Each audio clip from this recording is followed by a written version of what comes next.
hello, good morning, maybe good afternoon or good evening, depending on when or where you're watching this video. I'm sending you lots of love, greetings, and definitely good vibes today from beautiful Bali. For today, I'm going to be sharing another yoga posture with you called Jānuśīrṣāsana. So Jānuśīrṣāsana is called in English also the head to knee pose. So in one of my previous videos, I presented to you Šīršāsana, which is the headstand. So you can begin to make associations now. So Sirsha is head, Jānuśīrṣāsana, head to knee posture. So this posture is done in a seated position. It's very grounding. It activates and balances the root chakra, in Sanskrit called Muladhara chakra. I will again be returning to the topic of the chakras at a certain point. For now, introducing mostly some yoga postures and some breathing techniques. There's no specific order that I am following in the way that I'm sharing these videos. I am doing it as it comes to me intuitively every day. So, to begin performing this, performing sounds so formal, but practicing this posture, you begin with the legs straight out in front of you. I'm actually going to show you two variations of this posture because there are different ways of practicing. So I would actually like to show you both so you can decide for yourself how to do it.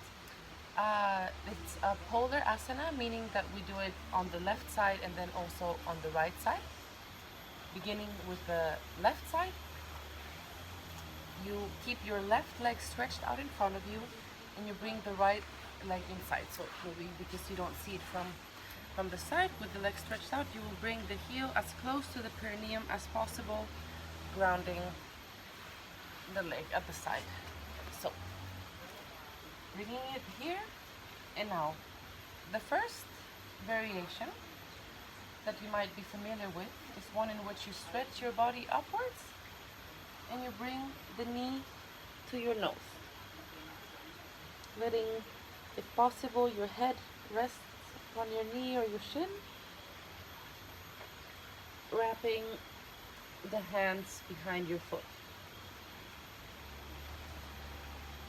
Now, if you can't get all the way there yet, that's totally okay. You don't need to force yourself in anything in yoga or hurt yourself. So if you only reach here, that's completely fine. Just make sure that you bend from the hips with a straight spine.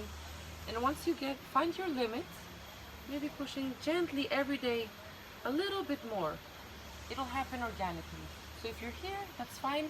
If you have a rope, which I do not have at the moment, but you can grab one of those yoga ropes to create a little bit of tension, and you would hold it here, so you can imagine here is the rope. You hold it there, and then also you relax the head down, so you don't keep this intense tension in all your body. The leg is straight and active, your back is straight, and you relax the rest. Keeping a little bit of tension on the rope, and you'll notice that if you start practicing every day, you'll slowly become a little bit more flexible and go deeper into the posture.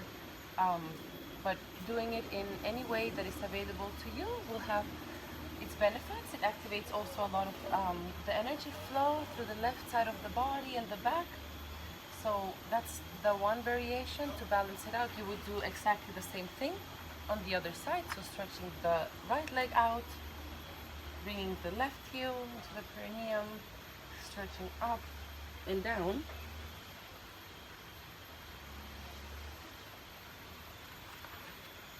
One thing about postures that are done left and right, it might be useful to use a timer, because the idea is that you want to actually practice each side for the same amount of time. Like even if you feel that your right side needs extra energizing, you still do it the same amount of time because your body will naturally find its balance in this way.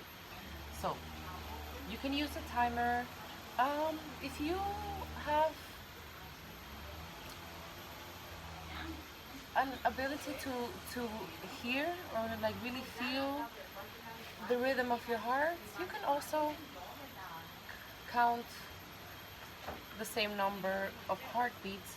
However, I find that in counting in my mind while doing a certain posture, it actually keeps me from really going deep and emptying my mind as I practice the posture, which is why I would recommend you to use a timer on your phone or whatever. And something that is also pleasant is to choose a pleasant ringtone for the alarm, because it's not the most pleasant thing to be deep in a posture and then to hear the classic alarm. It can be quite startling.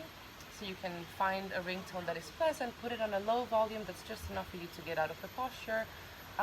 There are some apps that are free, which you can use. I think there's also one called Zen, or there's some different ones. So just find something that is pleasant to your ear to get you out of the posture.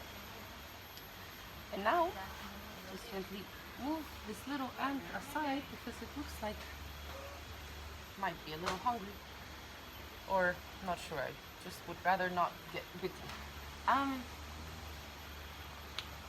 Excuse me, sidetrack. I will show you the other variation of this posture, Jānuśīrṣāsana. So, the starting position is the same. You also begin with the left leg stretched out in front of you, bringing the right heel in the perineum. But now, the difference in this one is that instead of coming up and going straight, you actually come up and you take the right arm and you twist as far as possible to the right, and then you come down sideways.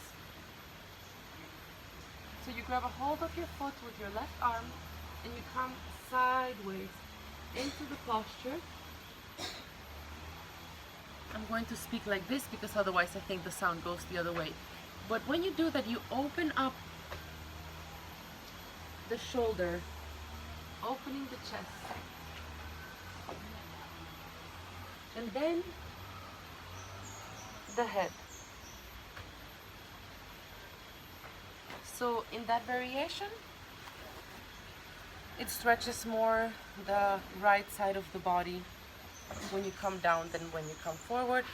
From just the other side, it looks like this. So you'll have the knee in the perineum, the legs stretched out in front of you. You stretch sideways and you come sideways, pushing the shoulder back as if you're trying to bring the armpit to reach the sky, and then bringing the knee or your head towards the head or the nose. To balance it out, again, you would do the same thing on the other side. Left, the perineum, open, coming sideways. No. All right.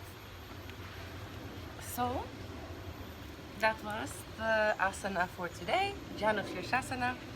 I hope you've enjoyed this posture. I hope it serves you. If you have any questions, comments, or requests, please feel free to leave them in the comments. If you have enjoyed this video, please like it, share it, and if you would like to stay updated for more yoga videos, please subscribe to my channel. You can also find me on Instagram. The account is called Yoga with Aldona. I'd be happy to connect further with you then. I hope you have a very beautiful day wherever you are. May you be happy, may you be healthy, may you always be free. Sending you lots of love, and namaste.